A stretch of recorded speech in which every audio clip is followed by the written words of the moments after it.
Heather McDonald has got the juiciest scoop.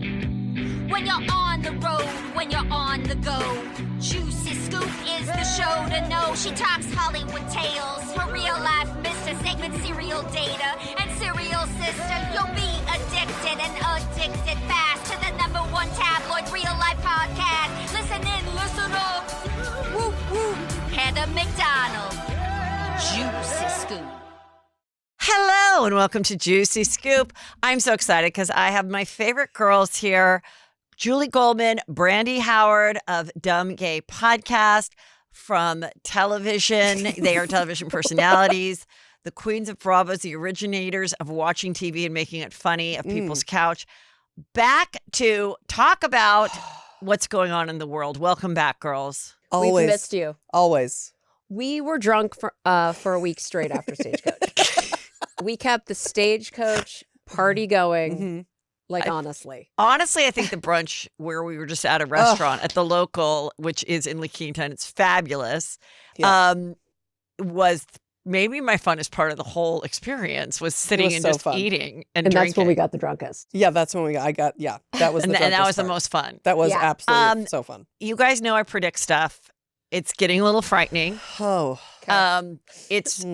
It's another thing has come true. No. And the editors here have said that it's getting closer. My predictions are like the turnaround time. There was the Garcelle prediction. Oh. And then today, another prediction has happened. Okay.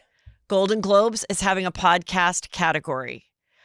You may recall Guy Branum was on my show less than 12 days ago. Yes. And he brought his Golden Globe for his writing on hacks.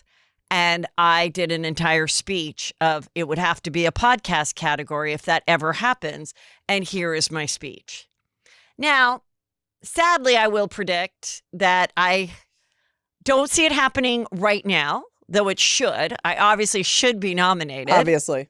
But, someone's going to go through with a fine-tooth comb and realize I mispronounce names and I cut people off and I get too excited and I'm not politically correct and blah, blah, blah. So we know that it's going to be the Glennon Doyles and the Mel Robbins and the girl from It Cosmetics who's like, hey, who's talking to Meghan Markle and she gets everybody because,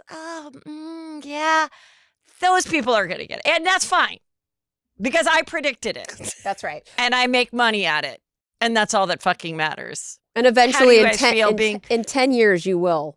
And the Golden Globes have historically and in just their reputation is that they nominate the wrong people and the wrong people win. Right. I mean, period. Or it's going to be some super boring ass thing.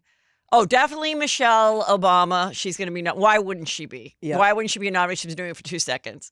Oprah, I don't know. It's not going to be. Should it be Joe Rogan? Fuck yeah, it should be Joe Rogan. Yeah. Is it going to be him? No. Eventually it'll be podcast comedy, podcast anthology, podcast true crime. If it is this year in that, it will be like the luncheon the day before, which obviously I love a luncheon. One of my favorite things to do is wake up in May at 9 years old and go, Mother, please let today be a May basket tea.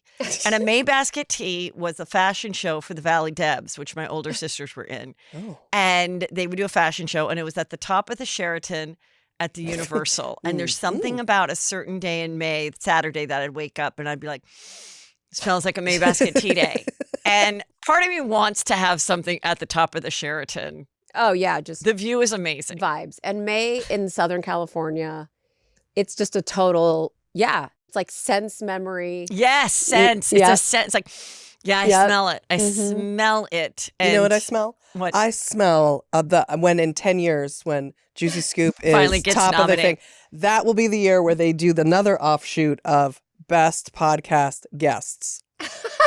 And we will still be just guests everywhere.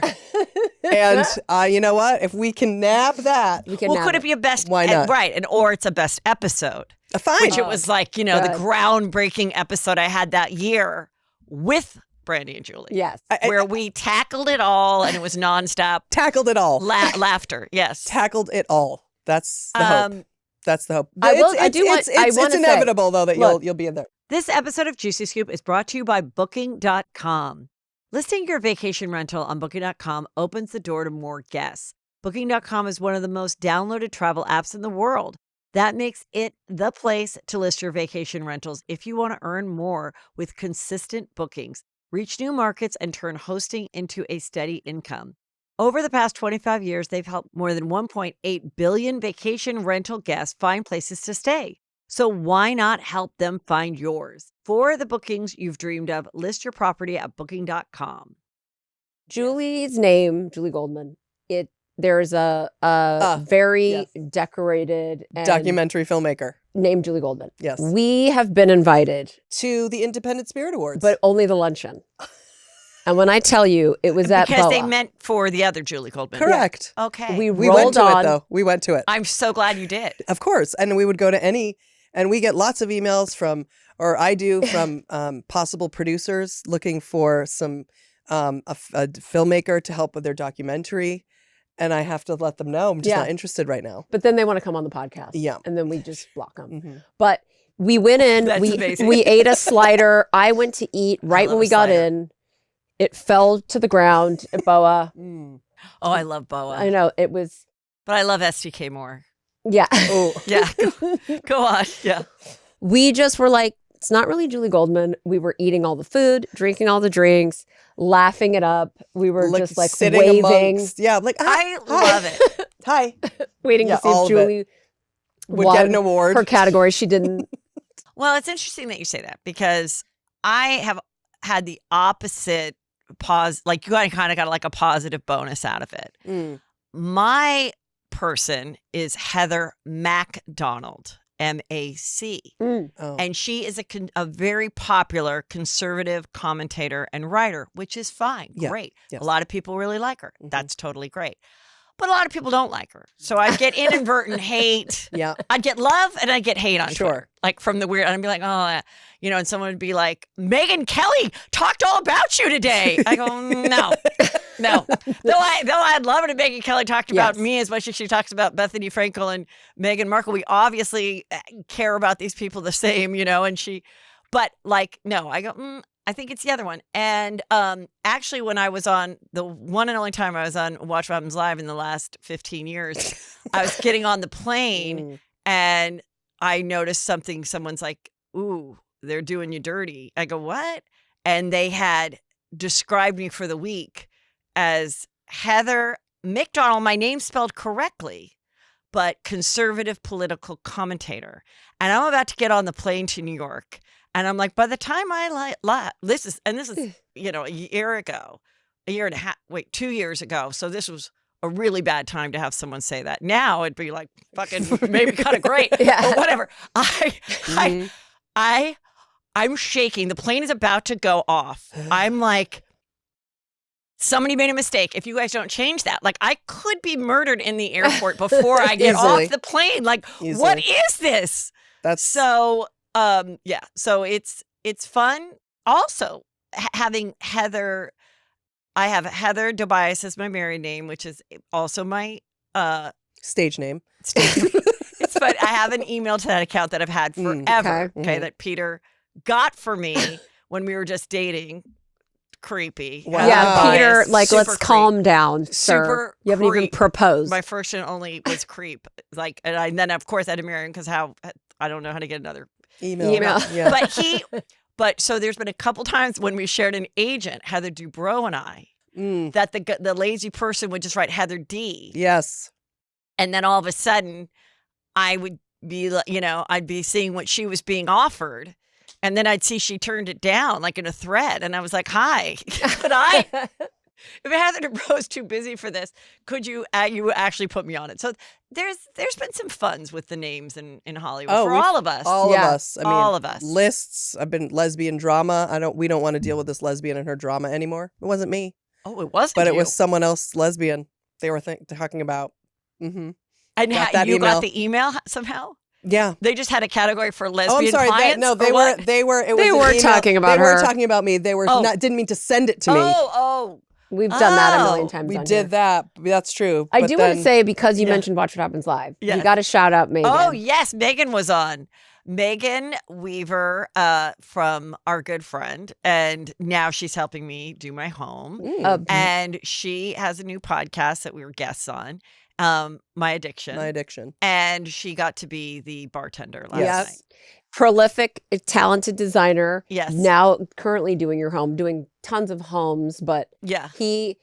did you see? So Andy Cohen talked about her design business. Yeah, it was the great. Podcast. It was a really good promotion, and she looked gorgeous. Yeah, and she looked great. It was fun.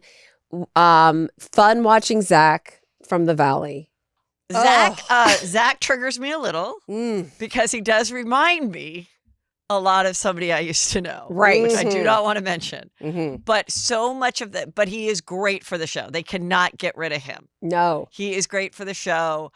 Well, we're going to get into the Valley in a minute, but can we just jump to the Met? A little bit of the Met. First of all, Travis Kelce and Taylor did not go. No. A lot of people didn't go. I figure some people are it's an exhausting thing. And I think the theme scared people. Yeah. Like, I don't want to do this theme wrong. Right. And then be called something horrible. So I'm going to just not go. And then also when none of your friends are going, you're like, do I need to go? And, have you already said what the theme is? Well, the theme was, what was it? It's super fine black dandies. It was black. From the 19 through 30s. the ages. Well, it's through the ages. So it's black dandyism through the ages. Oh, I thought it was just that one particular time of black and white photos where you see the very... I think you thought it was just those black and white photos because a lot of people just went very historic, whether it be the early... It was late 1800s, early 1900s, and then maybe in the 40s and 50s. I was disappointed there wasn't more Prince. Yeah. A classic dandy, ruffled pirate tops from... the 80s and 90s. Prince was always a dandy. Yep. Julie and I did one not represented. Urkel, a major early 90s dandy. Like a golfing kind of. This would be so good if there could have been some more variety. Because I agree. It was just the pinstripe suits, the fitted.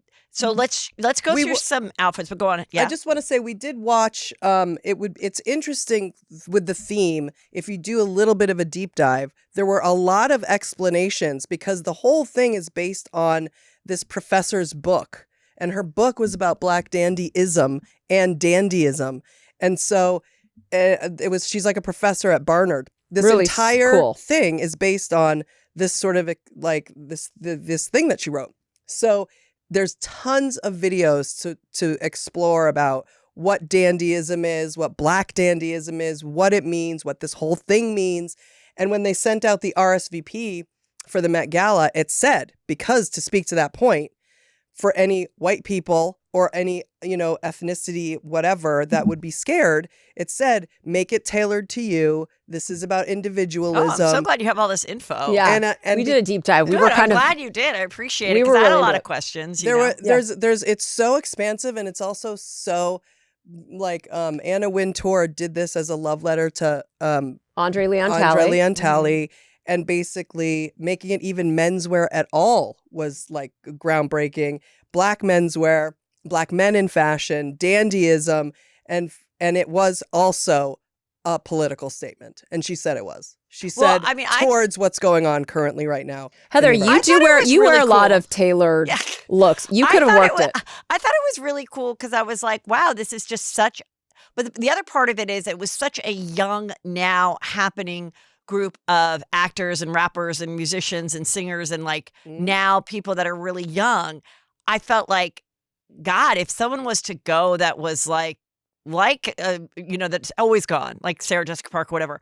I'm just saying, you'd feel old. I felt like Kim Kardashian was old to be there. She felt out of the loop as I was watching the initial people come out of the hotel, and I was also just I've always just been fascinated by just how much goes into the outfit, the hair, the makeup. How does everyone fit? How many guys does it take to fluff you and figure it out, and how you decide okay, I want to please the designer who invited me, but like this outfit is just like not me. Like, how much do you say? And then they have a TikTok story in the back of their head to say that you were an asshole about it. Like, it's just so, I'm just like, and then you go there and you're, and if you're in an uncomfortable outfit, then you go there, and then is it just like any other like charity event where you sit and there's some speakers and then you have like a chicken meal and then, like that's like questions. Like, and where do you go, and where do all the handlers go then? They don't get to stay. When there's like 17 people that got you into the car. Yeah. And have to held deal with your dress train up. and your weird big hat. Then they don't get to come in. Well, Megan Thee Stallion went rogue and did a ton of little videos, which my main question is Anna Wintour going to ban her? Because she did tons of videos. It did not look like you had to stay in your seat because she was all over the place. She did say the food portions were super small. But I do think there's a situation where you're sitting there, but then you're also running around and sort of having fun and sneaking into the bathroom for selfies and whatever else. But I don't think the team goes in. They probably take those trains off and then you're free to move. I saw Shabuzi. I have a Shabuzi photo. Let's go through the photos and then we can, because I saved Shabuzi for you. Okay, good. Okay, this was Sam Smith and Christian Cowan. And one of the comments was, I thought it was Travis Kelce and Machine Gun Kelly. And I just want to say, like, people are funny. People are fucking funny in the comments. That's good. Rihanna came with her third bump. 2 of the bumps are now children living. And now she has a third with A$AP Rocky, who is also co-chair. And she had a diamond. They're not married. So people are thinking, third baby's a charm. I don't know. But I thought, I kind of liked how they sort of made these suits into a dress look, and it worked for her. This was controversial. Yes. So the White Lotus girl, who's also a singer. She's in Blackpink. She was dressed by Pharrell, who was also one of the chairs. So it was he who put a leotard together that had the faces of. Oh, is it like historical Black women? Yeah. Like Rosa Parks. Oh, it's all Rosa Parks. It's all Rosa Parks. Oh. And Rosa Parks all over the kitty cat, baby. Yeah, all over the cat. Oh. And then, a lot of people didn't, still the look of no pants or wearing tights is still, I don't know when that'll go away. Like, it's so been done. Like, even if you wanted to do it, I'd be like, don't do it. Because Pharrell was responsible for probably most of the looks with no pants. Yeah. And I just want to say, if somebody, and many did, if they were at BravoCon in 2023 with no pants, I don't want to see anyone at the Met Gala in no pants. It's and the clearly people were whack. doing the no pants in 2023. They were. Yeah. Who was it? It was the chick from New York. Oh, Erin. Right. Yeah. Erin, yeah. And it just is just not a very original look. But, she looked cute, whatever. But she got some shit for it. But I mean, what are you going to do? Like, what I put Rosa Parks in my coochie. She was also all over the whole body. It's like a That's all bodysuit. you could see. I don't really know what the issue is there for it. If you're doing an homage. I think at the time people thought it was just underwear and they're like, what?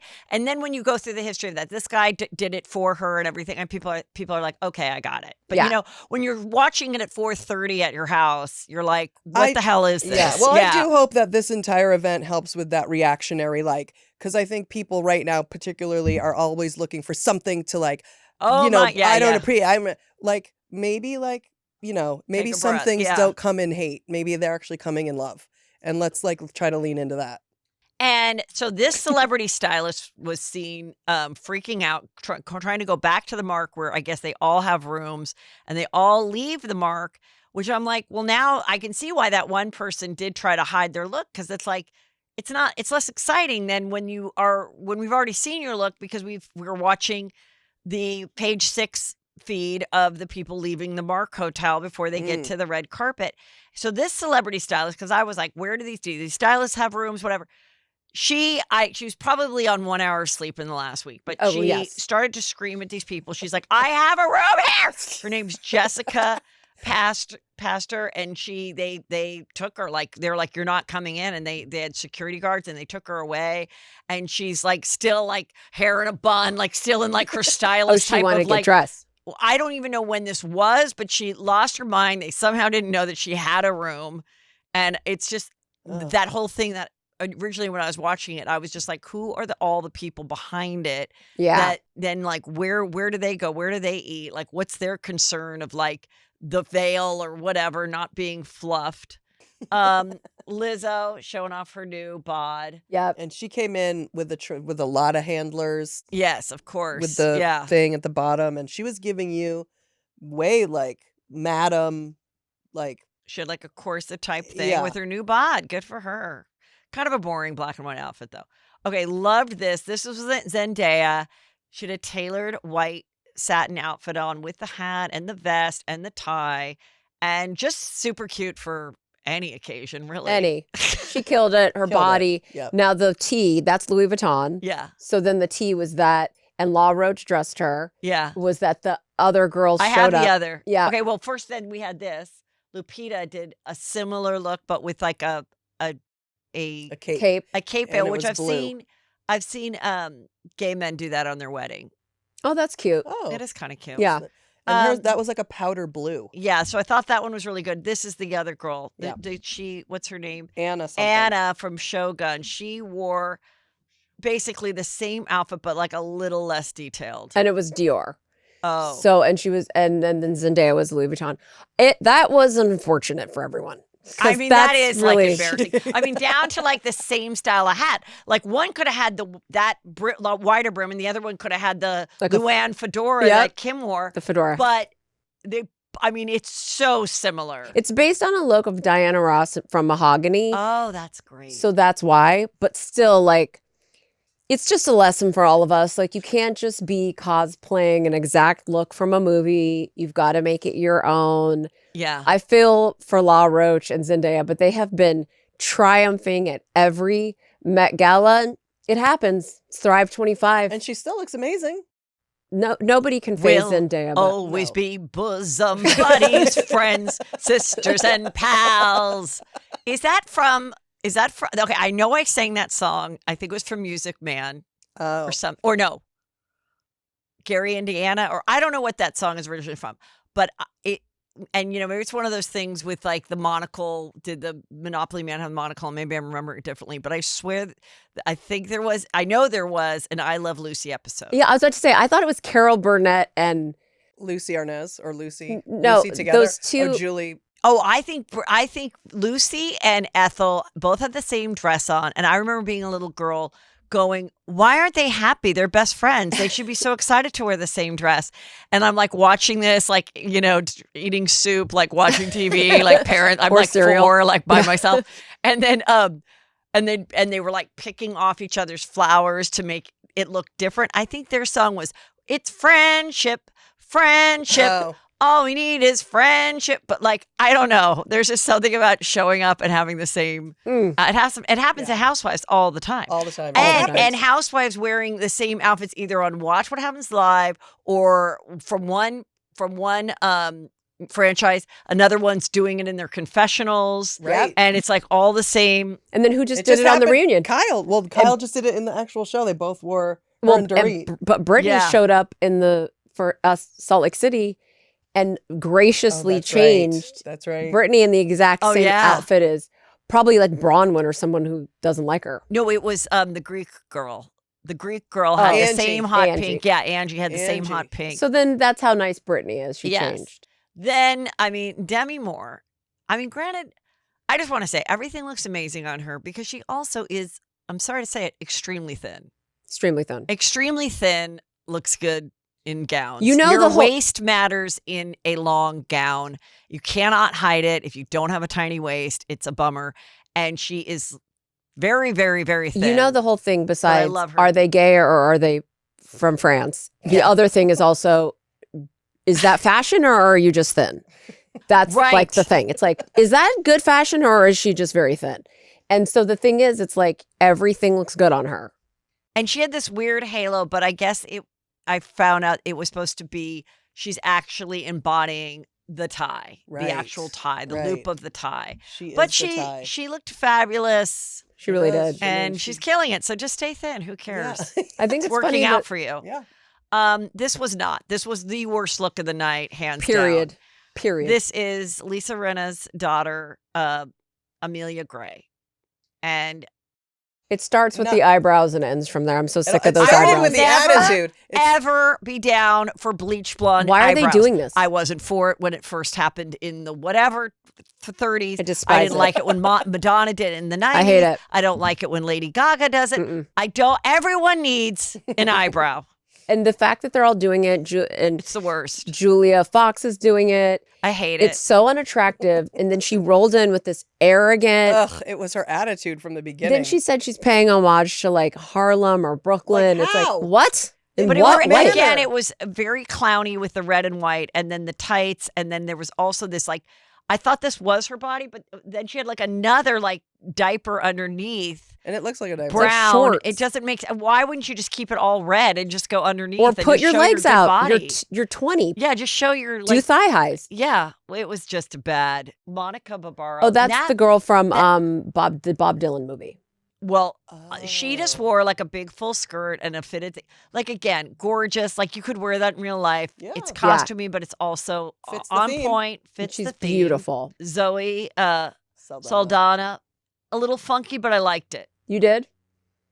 Maybe That's I a do. good picture Actually, of maybe her. don't I wasn't like really it. into it. Maybe I Maybe I don't wasn't like into it. her hair. I wasn't. I didn't like it. It was another This idiot. Ugh. She also just. It's you could tell it was so interesting. Julie to see. hated when she arrived. We're talking about Amelia Gray again. Go on. She was such a cocky, arrogant asshole when she walked in. I'm sorry. Like she just embodied this awful, obnoxious attitude that was throughout the whole thing. She was just awful. She just radiated hideousness. She just well, did. I'm going to sorry. defend her Okay. because Okay. I saw her coming out of the mark. I didn't see her when she was on the carpet, and I kind of liked that she was talking to the people. Oh, we didn't see that. Because she was just like, "Hi, do you like my outfit?" Like it was a little like I kind that's of nice. was like, Oh, that we didn't see. "Well, I don't know. You know what? Why not just like have fun and say hi to the people?" course. Than acting Well, like. yeah. She wasn't like that. No, she we wasn't didn't. like We- that on the carpet. Then No, she we got didn't- serious on the carpet. Yeah. We didn't see that. Then she was like gooning, like, And then Ugh. the Cut magazine wrote, "Is Amelia Gray wearing a do rag? If she is, I don't know. who cares? well, like, again, we're there for the theme, so we Right. can't nitpick Right. and make people feel bad for trying to pay homage and be celebratory of the theme. Right. We can't. We have to lean in. We are now at a point where we've got to start celebrating, leaning in, and understanding the difference between Right. appropriation Right. and celebration. Like, let's cut the shit. Like, we're all too old, Like, and I'm not here yeah. for it anymore. Everybody Let's- went to a Mexican restaurant on May 5th, and nobody. Yeah, what- we can do that. Right. We can have Mexican food. We We- can. Right, we You know. need to, let's decipher what's That's coming. not, like, please don't take that from any of us. Please. Okay. We You know got- what? we gotta Don't be- take my chips and salsa and my spicy marks. Look, Okay. let's Like, bring please. humor back. Let's bring coming Yeah. with a good intention back. Let's you want to make America great again. Let's make humor great again and love. Yeah. and, Wow. and all Go this for it. shit. Julie and I want the I'm theme telling to be you. like celebrating flat asses through the ages. Wait, I have a flat ass comment. Do you know that when we're going to talk about Karen Reed, but that was one of the mean things that the cop. person put. She said, "No ass, flat ass." Disgusting. Okay, wait. Let's go. Okay, finish this. So, Pamela Anderson is still not wearing any makeup, but She's taking it a step further. but she wore a weird wig that is, I guess, Oh. sort of the time. But I love that she took her hot son with her as her date. I love that too. I love and a she father, needed son, him. a father. I mean, I love a mother-son date Yeah. situation. She needed him too. She was feeling She was insecure without him, which Yeah. was so sweet. But listen, like the dress wasn't flattering. No. I will give only to Pamela Anderson, thought who it has was- you know who I thought- overplucked eyebrows. Oh, She's yes. the only one doing the natural no brow. Right. She came by that honestly, but Yeah, because she did those are her same brows from the 90s. But wait, who did she look like? Mia Farrow. She looked a lot like Mia Yeah. Farrow. But yeah, I'm still just wanting to just like put a little mascara on it. Here's your guy, Shaboos. Shabuzi. okay. Let me just talk about this. Okay, this is a strange outfit, but So this is at the mark. Now, Yes. this is what I saw. Julie has not seen this. okay. I saw the mark and then I saw him in the carpet. Okay. He left. He doesn't have his jacket on, which I didn't realize I see. when I saw him leave the hotel. Oh. So I was like completely turned off. Right. And then with the jacket, I was still turned off, but not as bad, but still I was turned off. I don't have a photo with the jacket, So- but yeah. I kept telling Julie, I was like, underneath that, he's that thing he's wearing is like a sleeveless shell top, and he's like buff and has a super good body. Yeah. He's wearing like a blue grill to match this like pearl situation. I feel like this was a missed opportunity. There are black dandies, like again, we just saw him at Stagecoach. We were already obsessed, but we become like, we're like good friends with him now, obviously, because we were at Stagecoach and stuff. And so, you know, the bond is like so deep. So deep. Then, you know, it's like because then he came out again with a Jelly Roll. Yeah. So we saw him do his show, and then we saw him with Jelly Roll. I think it was a missed opportunity for him to be like any kind of look that's like a dressed up cowboy, which is a super like interesting look. A dressed up rancher, like when they go to their daughter's wedding. I mean, I love a rich rancher. Yeah, like that's a look, and he's in that world, and I felt like this didn't match where he's at and the branding he should be at. I felt like it was alienating. It was unnecessary. And there was 1,000 things he could have done to celebrate Black dandyism that wasn't this. And I just didn't like it. That's where I think this is just such a stressful event to go to. Because you get asked to go to it, you're like, I gotta go. How could I not go? And the other thing is, this might be the only year you're invited, because you get invited when you're like at a certain level of like hipness. So you might not be invited 5 years from now. So you don't want to turn it down. Then you get a designer who's doing all this for free. For free. You're getting your chicken dinner for free. Oh. And giving you the team. Yeah, and so it's like, how much do you say, you know, like, I don't really love it or whatever. And then you just got to roll with it. I just want to say one more thing. Pharrell, who was a co-chair, and he is like doing Louis Vuitton right now. Right. Pharrell, him and his wife went in like America through the ages. It was like 2021 or 2022. There was 2 America themes. Like back to back. And they did that bolo tie. They dressed Western. Yeah. Him and his wife. And it was so cute. He could have done that. And I just feel like, and I know it is stressful. I felt like Megan Thee Stallion was also a miss. She just looks very glamorous, Marilyn Monroe Grammys. She was dressed by Michael Kors. There's nothing she can do at that point. Michael Kors is like, I'm giving you all this for free. I'm doing the team. Megan Thee Stallion's like, fuck it. Yeah. But Michael Kors, it's so hard to, because it's like, you might want to just go and wear a beautiful gown. Or you might want to really do the theme. When you said the America, I remember when Kylie had a bride's dress on with a baseball cap. What's more American than baseball and getting married? I don't know. That's how they thought of it. Like, it's weird. It's like and then, so it's just one of those things that you just got to go to, because it's part of your job. You need to be seen. And it's sometimes fun. You hit it and have a great time, and other times, you know, you don't. So here's Kim. Didn't hit it. And she's wearing Luann's hat, the fedora. And I just feel like, again, we get it. Like, your bod is your bod. And that's the name of the episode. You kind of get it with the pearls and everything, but it was just like a lot going on. And, but it was, I don't know. And again, I was like, I didn't even know she was going to come. She came so late in the game that I was like, and then I was like, is she feeling like the auntie at the party at this point? Like, is she starting to feel like maybe I can skip it, like Sarah Jessica Parker and Andy did? Like, do people start to turn it down or go, you know what? Why don't, thank you, whatever designer. Why don't you feature someone else? Because I would love to just not be uncomfortable and stressed for the next week and a half and starving. And I mean, I just think everyone needs a chiropractor probably after this day of just like carrying the heavy stuff around, not being able to move.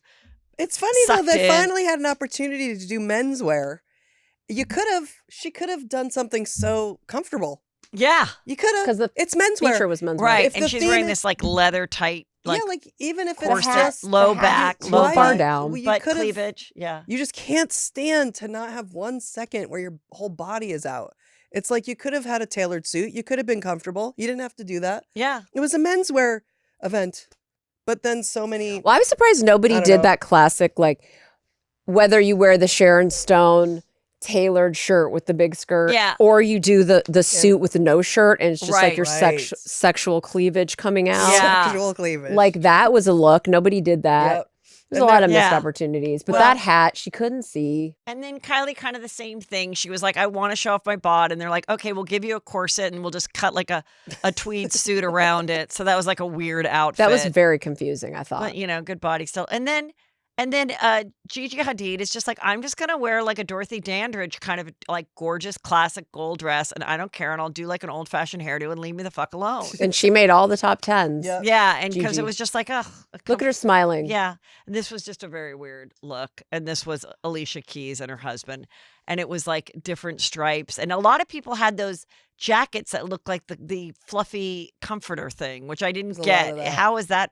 Was that part of the time? I think that's just a general like a capery, It's become like a thing at the flare. Met. It's become a thing at the Met, but it was not part But of Alicia Keys is here as another like here's a woman who can wear a suit, and I would have loved. I mean, she could have worn a suit. I do like that they match. I like that they match too. I like when a couple. Yeah, I do. I too. like that we were all kind of dressed up today. Yeah. Because if we're talking about this stuff, we better look pretty cute. Exactly. And we do. And I hope you're watching us on YouTube, otherwise you're really missing out. Like Gabrielle Union and Dwayne Wade, I thought looked really good together. She wore a really beautiful dress, and Yeah. he wore a cool suit, and them together just so Yeah. cool and good looking and Did you see that dress out there? It's black strapless. really pretty. With white. It was this big white train, but the white cut in at the waist. It was this optical illusion It that looked was so good. so flattering. I was Yeah. like, oh my God, every woman needs that dress in their wardrobe. It was- Who were that? that was Gabrielle Union and and Dwayne Wade. Oh, I saw, but I didn't get a photo of her. Then these two girls, according to Daily Mail, they tried to crash it. I love some hoes be crashing a fancy event. Gotta do it. You got to just go with the attitude of like, I'm supposed to be here. Yeah. Excuse me. Yeah. No. Yeah. And then just try to breeze in. Right. Well, they got caught, but that was kind of funny. Ooh. Nobody wants to deal with thinning hair. Everybody wants thicker, fuller, healthier hair. We want to see that regrowth. And that is why I love Eye Restore. I just started using the Revive Plus Max Growth Kit.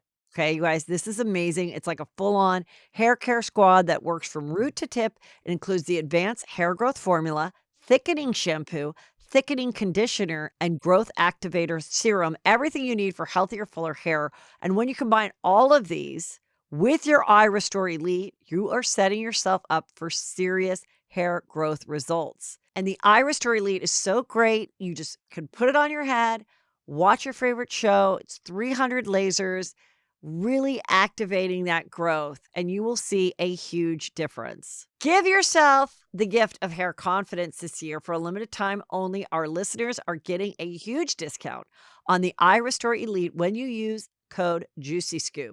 At iRestore.com, head over to iRestore.com and use code JuicyScoop for our show's exclusive discounts on the Eye Restore Elite. Please support our show and tell them we sent you. Hair loss is frustrating. You don't have to fight it alone, thanks to Eye Restore.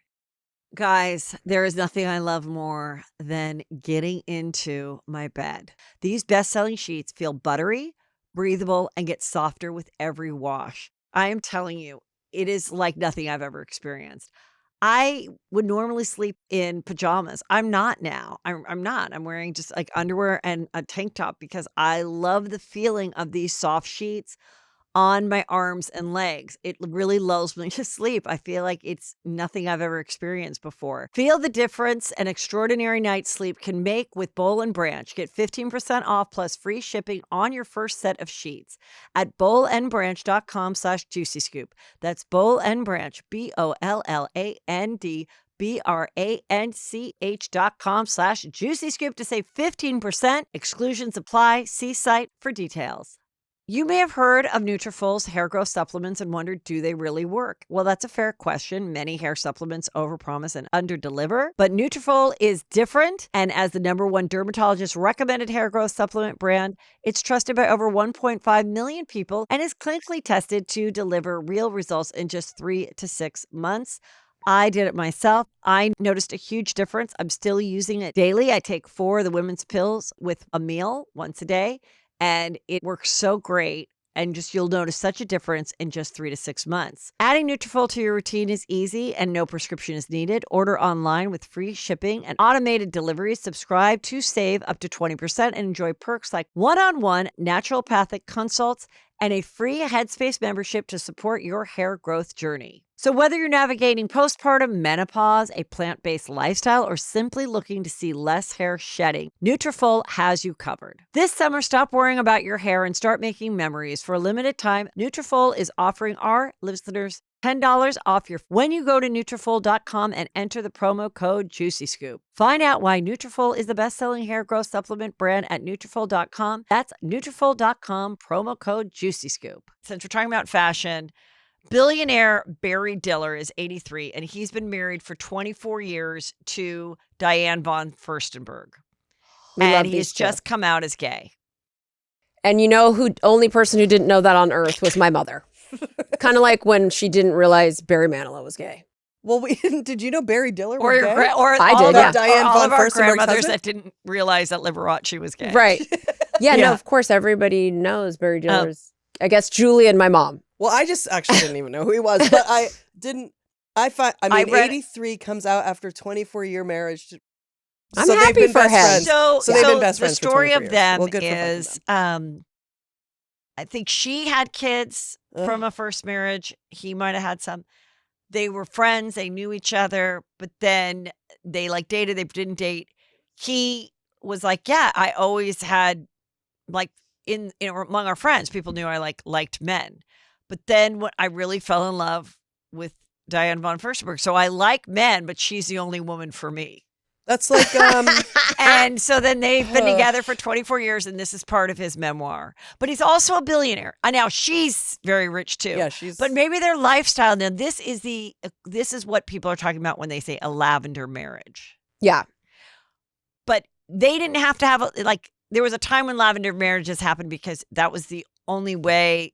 You knew a lesbian down the street and you were gay and you wanted to have kids and there was no other way to live your life. And so, your kid and the kids didn't even know that their parents were lavender marriage. Yeah. Now people want to bring back lavender marriages because gay guys are sick of gay men and gay women are sick of so they're like, yes, that's for why sure. don't we just call it a day and do a Barry Diller von Furstenberg and be two successful people that like each other. And maybe they do fuck around once in a blue moon and maybe they just don't care what is going on. They must. I never heard the term lavender marriage. Have you? Yeah. It's taking over Oh, TikTok. okay. Oh, it is? Oh, okay. Well, it makes, because in when the spinster who lived above my mother, yes, on the third floor that everyone would talk about. Now, she needed a lavender marriage, but she didn't have one because she was a spinster. But Uncle whatever is married to blah, blah, blue because in 1960 or 55, you couldn't be gay. And so you could be married and then you da-da-da and then da-da-da. My mother wished I had a lavender marriage. She said to me, why can't you just get married and do your things on the side? And you know what? I don't know why. I dated a guy. I've dated a designer in the early 2000s. And his mother, he was from a very rich family. His dad owned a famous store. I'm not going to say their name. His mother was married to a gay guy. And he would just say his parents were divorced. And he's just like, that's just what they're doing. They're best friends. And the way I interpreted it was that they were best friends, but they were both very wealthy. And I think his mom maybe didn't need or want the temptation of whatever she was doing. It was like, I'm not going to marry you, so best of luck. You ain't going to get any gold digger on my watch. Or I don't know. But that was my interpretation. I mean, the thing is, lavender is mostly for men. Lavender meaning that's very gay male oriented. You know what I mean? Because it was mainly for men. It's like that movie that Bradley Cooper just did on Netflix, Maestro. I don't know if you watched it or not. About that very, very, very, very famous Philharmonic maestro. Okay. That guy was married. The whole story is that he's married to a woman. They fell in love through the ages, but he was gay. And he would constantly be getting with men. And she would just be like, oh, God. And he would say, but I'm in love with you. And it's the only woman. But it was the time and he couldn't. Did they show them still boning, him and the wife, or no? They would show affection. Okay. You know what I mean? But I think we know. Yeah. I think the passion and the romance isn't for that person. I can see how someone it just getting isn't. stuck in something like that and just going, well, maybe, you know, having that kind of romance isn't meant for me and everything else is there. But then you'll never know if you stay in it. You'll never know that there isn't something. Like I was watching Sister Wives. Yes, exactly. There you Sister go. Wives, and Christine was like, she never knew. I never knew. And now that I'm in it with my new husband, like I really feel badly for anybody that doesn't get to experience someone that's like into them sexually and cares about them in that way, because she didn't, not only did she not have the sex, but he was like not like into her or protective of her any other way because they were in a polygamous marriage. Right. So it's like, I think that's really interesting. But you know, you got to sell a book. So now you wait. Also, if you're for a certain age too. Then why do you have to sell a book when you're a billionaire? And when you're 83, like finally, like why do you even have to say it? Like I wonder if she was like, I mean, like, do you have to? Like now everyone looks at her in a different light. Right. That's where I think it's kind of unfair. Now they're like, God, did you have so little like self-love that you didn't, or were you such a gold digging, like, or were you so thinking this would help you with your fashion career? Because I'm trying to think, did it? It probably did boost when she became. Was already huge. Yeah, I think they both protected their empire. Okay, that makes sense. That because union. that's 24 years. I mean, she's already super famous. Super. And maybe we need to start giving the women, because I feel the same way as you. I'm like, oh my God, she's missing out, and who wants a life like that? But maybe at a certain age or a certain time, or everybody's different, and maybe for her, friendship, companionship, fun, you know, whatever it is, whatever it is that they're doing. Maybe you don't care about sex that much or romance or someone really being into you. Right, if you're connected on every other level, maybe that's the most important thing to you. And just enjoy that person so much. Yeah. You're like, I don't care if you have a vibrator some and twink that's is enough. gonna blow you. Andy Cohen has been. I go shop. I don't care. He spends the summers on their yacht, and it looks so fun. I'm like on the Diller. Oh my God. With Diane von Furstenberg. Oh my God. I love it. Yeah. Okay, let's get into Karen Reed, because I've talked a lot about it. I did watch the 5-part series on HBO, which I guess came out a couple months ago. I felt like it didn't get that. I don't know how I missed it. So I watched the whole thing. You mean you just watched it? I just watched the 5-part thing, but I've been covering this since before the first trial to the best of my ability. But, you know, the only people that really know it are the Karens, and they really are Karens. These girls, these women that are so pro Karen Reed, one of the things I was like, wow, what an interesting like prototype of a woman that's so pro Karen Reed. And then I really looked at it. I'm like, well, first of all, they're Karens. Essentially, they're Karens. Yeah. There's Karens who have been, in their mind, I think, fucked over by this Boston boys club. And I mean, you know, one woman has little shot earrings on. So I'm like, I also feel like, Dyke. Yeah. So I also feel like the other part of it is nobody is mad. None of these fans of hers are enraged about the fact that she obviously was driving while drinking. I mean, they had an open cocktail glass in the car. Right. When she talks about it, she's like, so I had, I had one drink, but then it was, a little weak, so we had a shot in it. Then someone did a round of shots. So then there was another person gave me a big drink that was doubles, but I didn't drink that. I was just holding it. Yeah, right. Right. You're sipping vodka sodas, whatever. So I'm like, I think the Boston people, they're like a little older than she. They're like in their 50s. These women, they've been fucked over by the Boston Boys Club of the cops. Right. And they also don't think it's terrible that she was drinking with her boyfriend. Every single person that went back to that house, including all police officers, they all drove drunk. And they're not worried about it because they're with cops. That's the thing. Yeah. They all know if they got pulled over, they would all be in the clear. Yeah. I want you to know that when I went home for Passover. Yes. We have close family friends that live in this town, Canton. Yes. So we went to, not only that, I have a friend I went to summer camp with who is also from Canton. So, and we have family around that area. So we went to a Shiva in the Canton area. I then texted my friend and asked about Karen Reed. So everyone in that room thinks she's innocent. Everyone literally hates the police in that area. From that area. And then my friend from camp said, not only are they so excited for the police to be exposed, that area for some reason also seems to bore like murderers. Like, and they don't think, they all feel Karen Reed's innocent, and they want her to be innocent because they hate the police there so much. They are so completely corrupt. So I was like, all right, from the area, they all are feeling it. None of them are feeling Karen Reed is guilty.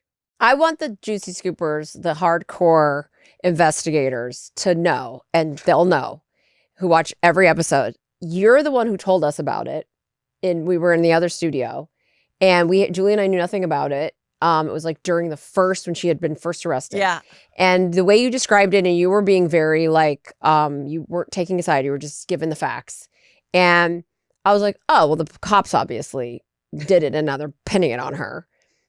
From you just describing it. And I mean, that's just what it sounded like, because it was like she had dropped him off and he was in the house, and then all of a sudden he ends up dead or whatever. It reminded me once we watched the 5-part thing, which was, I wish if I could have one wish, it wouldn't even be to be invisible. It would be, or to fly. It would be that was on every single night. And then I had that to watch every night.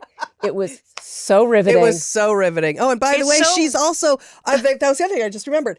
Karen Reed is out at like Legal Seafood and all these areas and drinking and having fun. And there were 2 different people at the thing who like said, "Hey, what's up, girl?" that I was at. When that one scene in it, she's in the back of the car and someone's giving her a bag, like people give me like after a show, and they're like, "Here you go, it's my honey. I make my own honey, Karen." And I'm like, and she's like, "Oh, I love you," and I'm like. I thought there would be more when I first saw her. I go, oh, people are going to be against the fact that she's like attractive and childless and like flirting with this guy. And I'm like, no one fucking cares about that. No, she's a hometown hero. You understand? Yeah. Listen, we love Karen Reed around here. We love Karen Reed around here, okay? Those cops are goddamn wicked fucking corrupt, and we're sick of it, okay? Like, we don't. Okay, hey girl, like they are here for her. And I mean, I think everyone can relate to feeling like I've talked a lot about it. My mind changes with the more information I get. And, I realize now there are arguments that they had the morning of before they decided to go out. And yeah, they're both hardcore drinkers. Yes. I don't think they're alcoholics. They're both hardcore drinkers. And a couple that drinks together stays together. So she's like, even though we're fighting this morning, I know once we have a few drinks in us, you can see they're having a great time when they walk into that bar. Yeah. And that, with her flirting with the Higgins guy, that was her, getting mad at him because she thought he was flirting with that other girl and being hot-headed when she has a few drinks in her. Right. And that guy, that Detective Higgins, so she flirts. So for those that don't know, there's this Detective Higgins that was there that night who's very suspicious, and he's on the, he's being questioned. But he has to read the text messages between the two of them. And she like reaches out to him and she's like, "I think you're hot." And he's reading it and he's like, why do you think I'm hot? Why do you like me? She didn't like you. No. That's why you're questioning it. And you're not hot. She just had your number and she just was like, let me just like fuck around and find out. Like let him find out how hugging this cute girl who's someone's sister while we're on vacation and I've had 14 drinks today, why it pissed me off. Because, she's not looking to have kids at this point, but she's feeling like, okay, I'm into taking care of the kids. And they seem to be getting in fights with her getting close to the kids. So then when she's like, you're using me, like, oh, it's convenient when you're not around and I'm taking the kids, like you're staying at this party and you're not coming home. Oh, it's fine that I'm taking care of the kids now. But he also might have been pulling back because he might have been like, I don't think I'm going to marry her. Yes. And I don't want her to get so close to the kids. So those texting fights were very relatable. Yeah. And also leaving all the messages. That's the other thing. Like I had a joke about a long time ago about one of my favorite Datelines, Secrets of Silver Lake, where I always said, this is why, what's suspicious about maybe the wife knowing that her boyfriend's going to kill her husband is because when he doesn't come home after she made a beautiful meal, she keeps leaving a message like, "Hey, sweetie pie, the lasagna's bubbling up. Don't know where you are." Like I'm like, anybody that's made a lasagna and your husband's not coming home, let alone not answering the phone. Where the fuck are you? I fucking made this lasagna. Like I didn't know where Peter was the other day. And I'm like, are you golfing or fucking or both? What the fuck is going on? He's like, I'm doing this. And then I'm like, it's supposed to be in the calendar. And I look and I'm like, oh, it's in the calendar. Okay, whatever. But I was like, yeah, you just are like, there just comes a time where if you're a little like not too busy or whatever. And so she leaves all those messages because she's like, oh, you just went in there and there's some other girl and like, I'm fucking done. And da-da-da-da. So I think, yeah, if she knew, yeah, I'm going to fucking kill you, hits him. And then it's like, no, you would be like, you either wouldn't leave any message or you'd leave the messages like, hey, sweetie, Scott where Peterson. Are you? Yeah. Hey, beautiful. It was like, yeah. And that was one of the things hey, sweetie, I couldn't get Papa's basket from the hickory farm, but I did want to, so I'm going to see you soon, sweetie pie. And the next day he's like, hi, I'd like to install my porn again that my bitch wife took off the TV. Like, so like, anyway. Yes. So all of that. And Karen Reed was not doing that, right? Yeah. She was screaming like, you fucking piece of shit. You're cheating on me. Yeah. You're cheating on me. She wouldn't stop. And that's why also the him, Boston women love it. Like, that's how you treat a man. That's exactly what you're supposed to do. I would call that motherfucker up and I would tell him, you piece of shit. Where the fuck are you? Like, I mean. But also, is it Boston weird that when finest. she walked into the bar and the Higgins guy texted her like, hello, well, like we're flirting. And she knew the Higgins guy was going to be there. So I wonder if she was kind of like, do we have to go to the after party? Like that's why she didn't want to go in the house. Really have to do this? Like we've gone to 14 places. Yeah, I've had 85 drinks. Like, do we have to like tie one more on at this like party that, and there's nothing like going to a party like that, like a house party when it's like, maybe we should have called it a night. Like you walk in and it's awkward. So she was kind of like. She said all the lights were off. Yeah. I mean, not for nothing. Cops and their I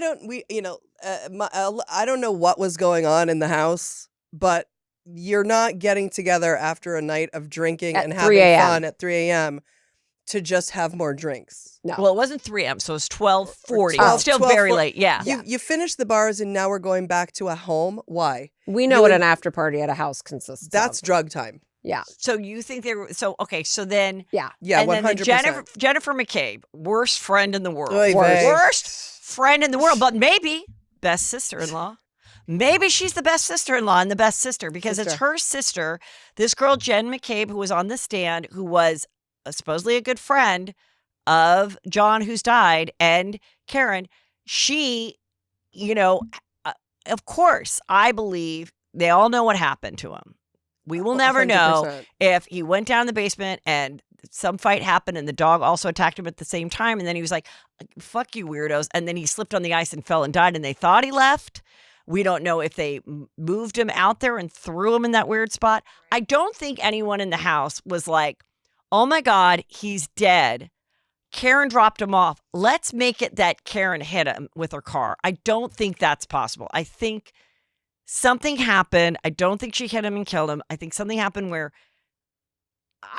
I feel like he was walking out and was already very injured. Like after he was assaulted. After he was assaulted, he left. And then they were just like, and they weren't concerned that he walked out by himself. No, they wanted And then when they find, or maybe when the guy Higgins left and saw him there, was like, holy shit, he's in the snow. I'm fucking going to go to the police department, throw away this, do this, or whatever he was doing at the police department after. We'll never know. But the other question is, could all these people keep a secret and work on this together? Well, they were working on it because we know they were texting and calling each other. Yes. But Kate Casey said something, and she said, yeah, Irish Americans do this. And I'm like, coming from an Irish Catholic family, oh, yeah. It is a lot of let's not talk about, it's done and we take it to the grave, whatever. I mean, think about the Kennedys. They were both fucking Marilyn Monroe and nobody knew. And that wasn't weird. They had fucking orgies allegedly at the White House, and people, they kept it amongst themselves. The dad was a serial cheater. Think that he was killed by the grassy knoll theory. Like, bitch, he wasn't. You know what I mean? They will keep a conspiracy down. Yes. The Irish. So, but with that, no, I do think. I mean, look at my favorite movie, The Townies. The Town. Oh, The Town. So when Ben Affleck says to the other guy, we got to go hurt some people. Don't ask me about it. And he goes, what call we taking? That's Boston. Boston, I don't need to know the details. What do you need me to do? The neighbor across the street, he had a camera facing the house. They never got that footage. And then when they asked for it, it was gone. Now, that neighbor could have loved his guy across the street, Albert, or he should have known, oh, I want no part of it. I don't want, like Chris Frangiola always says that his dad was like, shut the door, like if someone was fighting on their lawn. It's not our problem. Like he was probably like, I don't want anything to do with those cops. That, because if I do something wrong, if I give the footage and they're indicted, guess what? They're going to pull up whatever. Or like, oh, you're trying to get a permit to add an addition to your house. We know who to keep that from happening. So I think there's a lot of that they grew up that way. They, and I don't think anyone intentionally killed him, wanted him to die. No, it wasn't premeditated. And that was also the problem with the what's wrong with the Boston cops is that instead of just taking her up on her a generous offer of her just being like, I don't know, I was blacked out, I guess maybe I could have harmed him and then he just passed out in the snow, instead of just getting her on a involuntary manslaughter and giving her 5 years with the DUI, they had to get her on first degree murder as if she woke up that morning like, you know what I'm going to do?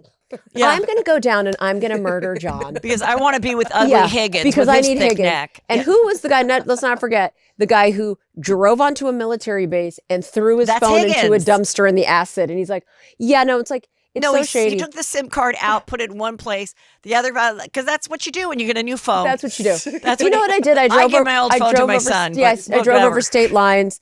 I put up a vat of cement.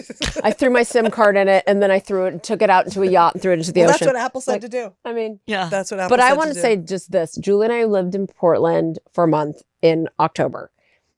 There was some dubious characters on the street. It was a lovely street, and the people that were dubious were also lovely. We had a wonderful time with them. Yes. We ourselves can be dubious characters, especially late at night, and it was late at night.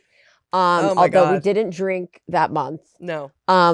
We did do copious amounts of different drugs, and we heard 5 specific straight up gunshots. 5. Yeah. 2. Boop, boop, boop, boop, boop. 2 or 3 doors down. Then a ton of yelling. Yep. Cars peeling out. Uh-huh. And we were like this. Don't move. No, and it was like, Julie's like, I'm going to go turn the light off. I was like, if you fucking turn the light off, I am going to kill you. We're going to sit here at midnight. Because you don't want them to be alerted that you might have heard or done something. You want it to be like that. You want them to think you weren't even home. Right. Like, don't even remind them of you 2 doors down. Nothing. We're just like this. We're like, don't move. For 2 hours, we're just like, and they're like, if the cops come to the door, just say we heard nothing. And Julie can't, like, she's like trying to reach over to the window. And I was like, if you touch the window, she can't. The window is open. So just like the screen was there. I was like, don't touch the window. And we were just like, let me just close if the it cops for 2 come, seconds. I was like, we are not saying we heard anything. Like, we don't want any part of this. I'm sorry for the person Not to mention who lost their life. Then the cops are going to come and they're like, knock, knock. Good evening, officer. Oh, I was asleep. What just happened? Did something happen? Yeah. Like, I what mean, do I you can do? see why you don't want to be a helpful witness in this case. It just has nothing to do with you. Yeah. No. It is sad. It's like the woman who tried in Weekend at Bernie's. This thing with Karen Reed was literally like, it was very Weekend at Bernie's-esque. Like, yeah. I mean, it was that drunken of like in the, I do believe she said, I hit him, I think I hit him. I do believe she said that. I do. And they were like, great, like, great. I'm glad she thinks that. And yeah, it's going to get real good. The Proctor guy who's already been removed from being the head investigator on the case, they pulled up his text messages about her to his friends. He had a group chat like they'd have in the Valley with those guys. And it was it was like, did you see any nudes yet? No nudes. Is she hot? Is she hot? And it's like, yeah, but no ass. And she's sitting there like listening to the text going, as she's sitting there like, and calling her crazy. gross. But I do think she loves the limelight, and I think that's okay. I don't think what do you think she wants to go back to being a professor after this? Hell to the no. She will have a podcast, or she'll be on the Real Housewives of Boston, or both. Why there isn't a Real Housewives of Boston? It's happening. I'm telling you. It should. That's the next prediction. She's going, are you insane? I already predicted that one, and that she should be on it. I hope that you're right. Or she'll be the new Nancy She'll Grace. get off, and she should be on it. She 100% should be on it. I mean, new Nancy Grace is good. You know what? She deserves it. She's being dragged. hit her with the DUI or whatever she's actually guilty with, and let's move on. It was interesting in the HBO thing where she's like sees a photo, like a Ring camera of him moving the car so that she could get out or whatever, and she's like, "Oh, that's the last time he drove the car." She goes, "I used to feel sad about it, but now, like, I'm just fighting for my life." And it was just sort of weirdly funny because it was like I used to feel sad about it, but then it was like I felt there was this little bit of like, but you really fucked me up. Like, why did you even have to go in there? Like, why did you even have to go in there? Why did we have to go to the after party? But then she also was like, even her dad was like, why don't you stay home tonight? You know? And she's like, no, it's Friday night, Dad, or whatever. Yeah. It's going to be a blizzard. I don't want to not be with my boyfriend so he can be with somebody else. Like, I don't want to be alone in a blizzard. Like, I want to be, you know. Growing up, I never really understood about investing, how that would work, how to make your money grow. And it was always very confusing. That's why I love Acorns. They make it so easy. I love using it, and I love telling my listeners how to go about it and watch your money work for you. Acorns is a financial wellness app that makes it easy to start saving and investing for your future. You don't need to be rich. Acorns lets you get started with the spare money you've got right now, even if all you got is spare change. You don't need to be an expert. Acorns recommends a diversified portfolio that can help you weather all of the market's ups and downs. You just need to stick with it, and Acorns makes that easy too. Acorns automatically invests your money, giving it a chance to grow with time. Sign up now and join the over 14 million all-time customers who have already saved and invested over $25 billion with Acorns. Head to acorns.com/juicyscoop or download the Acorns app to get started. Paid non-client endorsements. Compensation provides incentive to positively promote Acorns. Tier 1 compensation provided. Investing involves risk. Acorns Advisors, LLC, and CEC, registered investment advisor. View important disclosures at acorns.com/juicyscoop. This episode of Juicy Scoop is brought to you by Booking.com. Listing your vacation rental on Booking.com opens the door to more guests. Booking.com is one of the most downloaded travel apps in the world. That makes it the place to list your vacation rentals if you want to earn more with consistent bookings, reach new markets, and turn hosting into a steady income. Over the past 25 years, they've helped more than 1.8 billion vacation rental guests find places to stay. So why not help them find yours? And it's not just access to amazing guests. Booking.com also makes it easy for you to run your growing business. You can chat with guests, accept or decline bookings, and have total control over your property's calendar and finances. It's hosting on your terms. The best part? Getting started is super easy. In less than 15 minutes, you can register your property, and nearly half of partners get their first booking within a week.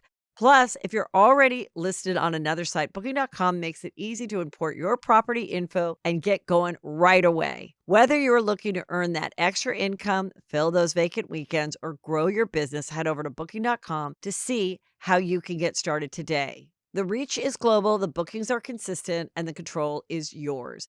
For the bookings you've dreamed of, list your property at Booking.com. So, okay, let's talk about the Valley. We're going to a fun party tonight. We are going to Sheena's 40th birthday party in the heart of 818 Woodland Hills, right around the corner from my almost to be former house. And the theme is Black Dandyism. The theme is wear black cocktail. Yes. My prediction is that she will be wearing red. Oh, cute. Okay. Because Oprah did that when Oprah turned 50. She had a big, fabulous party in Santa Barbara. Everyone was told to wear black, and she showed up in red. I think she's going to be in gold. Oh. Obviously because of Good as Gold. True that. Now, Julie and I think you could were win on that. when we did the Vanderpump after show, the one single illustrious season. Yes. It was the season popped off. This was from 2015. I don't remember, was it season 5 or something? And it was her 30th birthday because it was in 2015. So the whole thing was her 30th and her big 30th birthday, and now it's her 40th, and it's just crazy how time flies and how the people from Vanderpump have children now, and it's just crazy to think about. It's crazy. So last night's episode was great, and they're in Santa Barbara, and Jax is in his rehab, and Brittany's like, I thought I could have a nice weekend. I guess they give him back his phone after he comes back from group. And they're showing the rage texting, and where it's like, it's not like one long paragraph. It's like boom, boom, boom, boom. I have experienced that from Jax because I had Lala on the show a couple months ago, and we cut a clip of her saying about everything that we're seeing now, that Brittany does everything. Brittany had to move out of the house. Brittany, and that at that time it was Lala's opinion that he was not Father of the Year. Okay. So he then got upset with me and was like, this isn't true. I'm with my son every day, blah, blah, blah, blah, blah. And honestly, my heart was in my throat. I can't even imagine now what all of them go through, because there's something about it, knowing him and liking him, but then getting this, it's like, oh my God. And so I did go, I'm taking it down. I'm removing it, because I also thought, if he's saying Brittany and I are in a good place, like, and so I was like, oh fuck, this is going to cause them problems. Then Brittany writes me and she's like, oh my God, I don't know why Jax did that. Like, just ignore him. That is not true. And I'm so sorry that Lala told me that, that he was texting you. And I'm so sorry you have to experience the texts. Like, oh my God. But I was like, look, I want him to be doing better. But it's like, every time I see anything that he does, it's like, he's like, was I a good husband? No. Was I the worst? No. What did I do something that every other guy would do? Yeah, when you find out that your wife is doing that. Are there worse men than me? Maybe. But I'm like, it's like, I'm like, okay. Yeah. Why are you interviewing yourself and then admitting that you're terrible?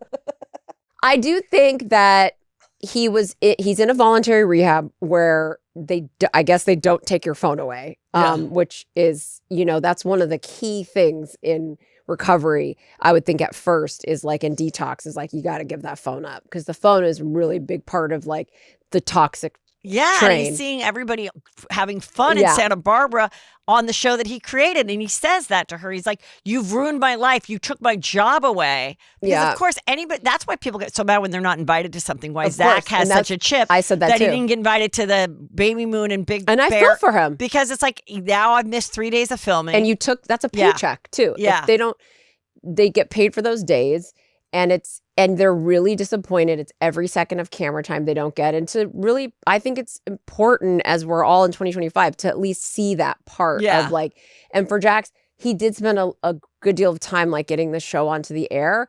He does need to heal. And I do think not having your phone, because it isn't about just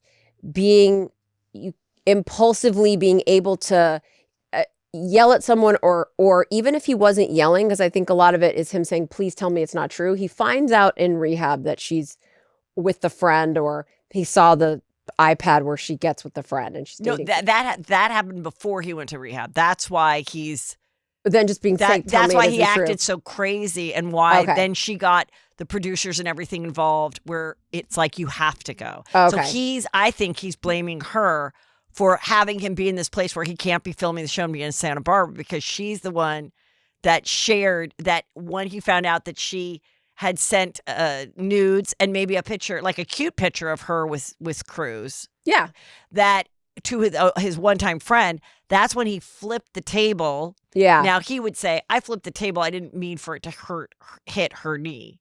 But she, says yes. And that wasn't the first time that he's like gotten physical with inanimate objects or whatever. Yeah. And that's a step to something that could be worse. So let's thank God that she didn't, it's like whenever you hear about things, it's always like, well, first it started with, verbal, then it was punching walls, then it was throwing up against the wall, then it was, choking me, then it was, and so it's like, so she was doing him a favor too. And like, I got to stop you before my sitting back and allowing it to happen is going to... It was being enabling. It's going to make you worse. Yeah. And he said when she moved out, he had hit bottom and was, like on a bender in his house. Like, he needed something to get him out of that. Yeah. And so, but I feel like in rehab, or just when you're trying to recover, it's not going to do anyone any good to be able to even if you're just needing, even if you're not yelling at someone, even if all you need is reassurance, you have to find out from you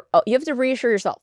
You have to go back to basics alone, where the alcohol doesn't help you, the blow, the whatever, the opioids, whatever it is, like that's part of recovery. So I know he went to a voluntary one, I guess, where he can leave at any time. And that's maybe why they didn't take the phone. But it's just, he has to find the place within himself where she's can't be sending him a care package. She doesn't need to send him a care package. She doesn't owe him that. Like, you know, why are you checking up on me? Like, I mean, the narcissistic traits are obviously classic. And then the next week they show her and she's like sitting there with Zach and she goes, oh, he says, I'm actually not narcissistic. I'm bipolar. She's like, I mean, there is something funny about it. Like there is something for where they're all getting the Jax. He's such an amazing reality show character. Mhm. It's like, but it's not fun when we know that it's like hurting his partner. So it's like, that's where people lose it. Like we don't care that he stole glasses or got drunk or had 3 nose jobs or even cheated on people before he was married. But it's like with this, it's just, but it's so juicy. And can we just talk about the nicest guy on reality TV, Janet's husband? Oh, like Janet's husband? Yeah. What? A doll, please. Yep. and he was Don't so nice to change us that this night. man. Yep. Remember at the Please. premiere Yep. party? He's so such a lovely. delight. Yeah. He's Yeah. such a delight. And he's so genuine. Yeah. Yeah. He really is. I do think Janet is really nice too. I Yeah. think they're trying to give her a villain edit and go right ahead because I'm going to be so here for that. But I do think with like her friends, like she's a pretty caring, like dependable, like nice friend. Yeah. Yeah. This show is so good. It's It's so, so good. Their relationships are so good. Their 'Cause they're fights so- are so yeah. good. Their drama is so good. Because they're so real. Like the it's Zach, so the good. gay best friend character of Zach and his little and being jealous and Love it. crying and hold my hand, Love it. hold my hand, I'm vulnerable and everything. But the fact that the other girl, Jasmine, goes and is like, here's a little puppet of your fake boyfriend. I'm like, Yes. listen, we've watched everyone from Kenya's fake boyfriends. So many housewives have had fake boyfriends. Right. Zach, I don't believe that this. Now, why don't you believe it? Because he's. I mean, I believe that he's with this, that he likes this guy, but like the guy is married and in Canada, and then he was like, "Well, he's an immigrant," and everyone's like, "What?" Like, that's so. Like, at first when he starts to talk about it, you think like that he was thrown out, like he was like someone like ICE came to the house and they were like cuddling, and they took his boyfriend from him and threw him to like back to El Salvador, and then he's like, "Well, he's Canadian, so he whatever his visa." And the other problem is that he's already married. He's already married. And in Canada, that's legal. You know what I mean? Yeah. That's legal. So And so he's really married. So he's married, and it's and then it's like, but since we can't FaceTime, because they were like probably like, we'll give you this little doll, and everyone's like, how cute, we love it, and they're like, I mean, you're fine on your own. You don't need to fake a relationship, Zach. Like No, you're a he doesn't good need to. time. He's a good Great on your time. own. He's a great Yeah. time. Yeah. And every single one of them, it's so good. Even the douche of all time, Jesse, mega douche, Even when king douche, is so enjoyable. it's literally I like enjoy him so much. it's literally as if it's written in a script or a sketch. At one point, he's having a conversation with like Kristen, whoever, and he like picks up an espresso and he's like I swear he's like Dr. Evil. When have you ever seen? I mean, honestly, go back in your mind and all of Housewives, all of Summer House, all of Southern Charm, and see someone pick up a tiny espresso and drink But see, it. that's where we do have to give Jax his props, because when he was trying to get the show off the air for 2 years, this was a guy he modeled with. They knew them, like he knew they would be gold. Like he knew he'd be gold. He knew like, Yep. So, and I can see why they were friends at one time or whatever. And how they also probably are like, who cares when they're not aiding each other. But the guys chat thing and how that whole thing went down and him saying, and then he's like, so the guy chat thing, Jesse says, oh, well, my soon-to-be ex-wife is making $1,500 a night, Michelle, and sleeping with a billionaire. And then when they address it at Dave & Buster's in Northridge, which is such a fucking good time, I used to go with the boys. He's like, yeah, I made it up. And then he's like, the fact that she's acting this way is just selfish. Selfish. You are spreading a rumor in a group chat with 20 men that can tell other people this, which then gets on the show, which is not true. Like, no, you are the worst. At least make it $5,000 a night too. I know. You call your wife a hooker in basically a locker room. You know what I mean? You're in a locker room chat. Right. Which is with a group of guys. You're sitting around. When we know locker room talk, grab women by the pussies. We know that that's locker room talk. So now you're telling all these guys that your ex or your soon-to-be ex is a hooker?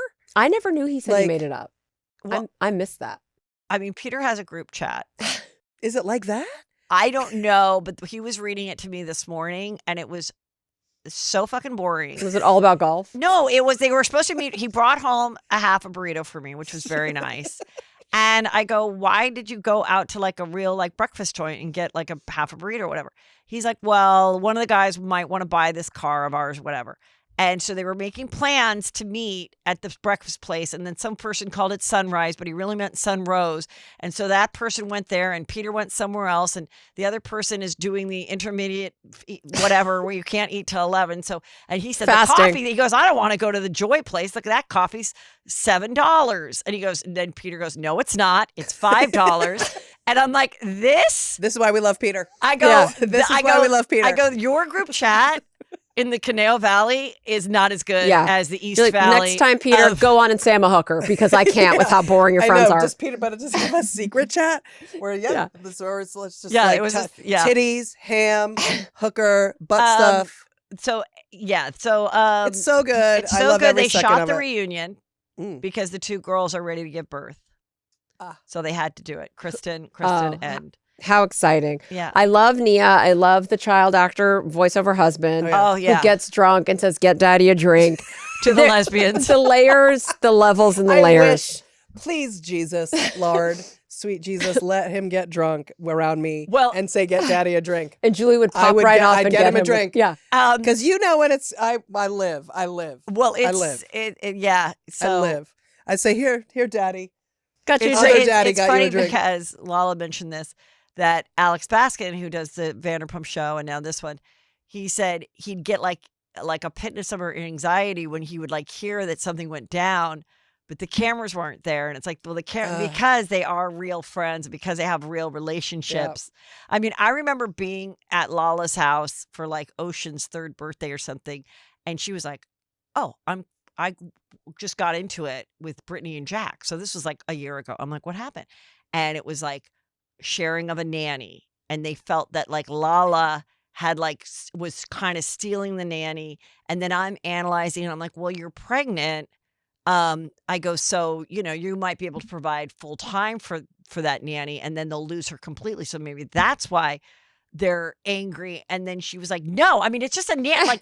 And I was like, oh my God, this is the Valley. This is like, this happens. Like when you're trying to share like a housekeeper or a nanny or like anybody, like your hair girl, like, well, now if I introduce you to my hair girl, she's going to be less available for me. And then you're like, why are you gatekeeping and why are you keeping business from the hair girl? Why are you such a bitch? Like, it's so amazing. Yeah. Yeah.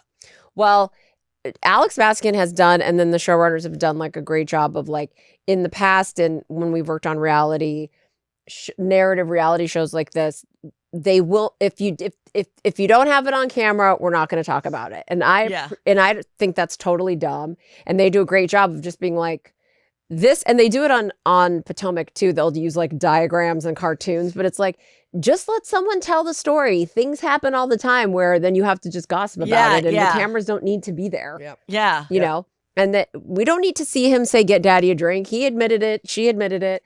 Then they're all saying that he changes when he gets drunk. So now I think they are good where they're like, bring up the group. The producers probably told him, bring up the group chat with this thing. The fact that they even have that. And then they told Luke, hey, bring it up with Brittany and Kristen. And they just do it. And then they're like, and Brittany, bring it up at the thing. And it's like they know to do that to keep the ball rolling because they're vets at this. They're good. And then the newbies, want it to be good too. And I had a thing of where I think the producers are on the group chat. The male producers, yeah. maybe one or two is on there. So then they're privy to like the antics and the sexism, which is allowed in. Well, he said, I mean, I had to appreciate where he's like, it's all guys. We say what's in the group chat. It's really gross. We know that it's like that. That's what it's for. And, it's like, you know what? They deserve a safe space for that. They deserve a safe space for that. Like, we deserve our safe spaces. They should have their gross safe spaces too. Right.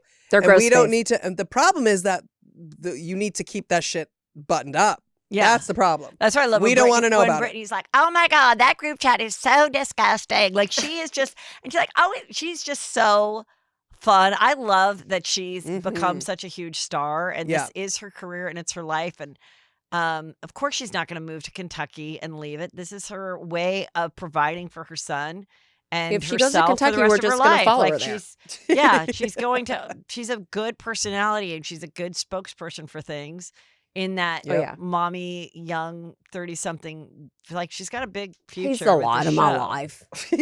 I just love my son. He's the lot of my life. One little thing I wanted to say in another simple favor, which I have not seen. But there is a line in it. Someone showed the clip where she comes, Blake Lively's character come and addresses Anna. What's her name? Kendrick. Anna Kendrick. And then as she turns around, she says, I'm going to sue you to oblivion. Now that is significant because Brian Friedman, who represents Justin Baldoni, said that when she brought her case first, he said, I'm going to sue you to oblivion. And so then people that are really covering this are like, oh, this is interesting. She's pulling a Ryan Reynolds where Ryan did the whole nice pool, made fun of Deadpool. In Deadpool had a nice pool character making fun of Justin. So I watched the clip and they're like, oh my God, I can't believe I'm like, no, they put this in post. Because in the clip, she turns around. Oh, they're just like the ADR where it's like, I'm going to sue you to oblivion. Yeah. Like but still, sound. she got that in there because I think she is a producer on it. And she got that one like little dig in it. And I'm sure once I do watch it, I'll probably find a couple other little Easter eggs. But I don't think it was ever in the script. And I don't think they filmed it in real time. I think it was in a post thing because. Did you like the first one? Because I loved the first one.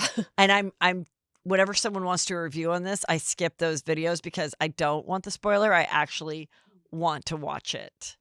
What's your plan? Because you're quite busy. Are you? Well, can I watch this on TV? I can because it's Prime. I don't have to go to a movie theater. But you're just going to do it one night. Yeah, I got to do it. Just fit it in. Maybe this weekend. I don't know. Our Maybe favorite thing is for morning. you to watch trash and then be like, this is garbage and text us.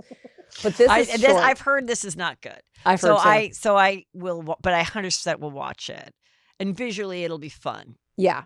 Because, they're fun to watch. And also it's in Capri and all that good stuff. But yeah. So girls, we have to get cute for tonight and tell everybody what else you have going on in your exciting lives. We really want people to come by Dumb Gay Podcast. There's a few things going on. One, our free podcast, which is more of a political podcast, sort of giving you a liberal, kooky take on what's going on right now. We try and have fun. We try and have fun with it, which is like, right? Like, yes. Giving it to you with like a fun side of fun. And then our Patreon, which is 3 shows a week where we talk about whatever, like reality TV. Just check it out if you want. Nothing, or food tasting, or crazy music. I mean, we just do all kinds of weird shit. You don't want to deal with politics, come to our Patreon. And we really need you to. It's really important right now. You know what? It's taxes and tariff season. So we're just trying to get... Everybody needs the content. Yes, enjoy that as well as mine. Thank you. Love you. Go to heathermcdonald.net. And if you have not joined my Patreon, please do. You will never regret it. Thank you. Goodbye.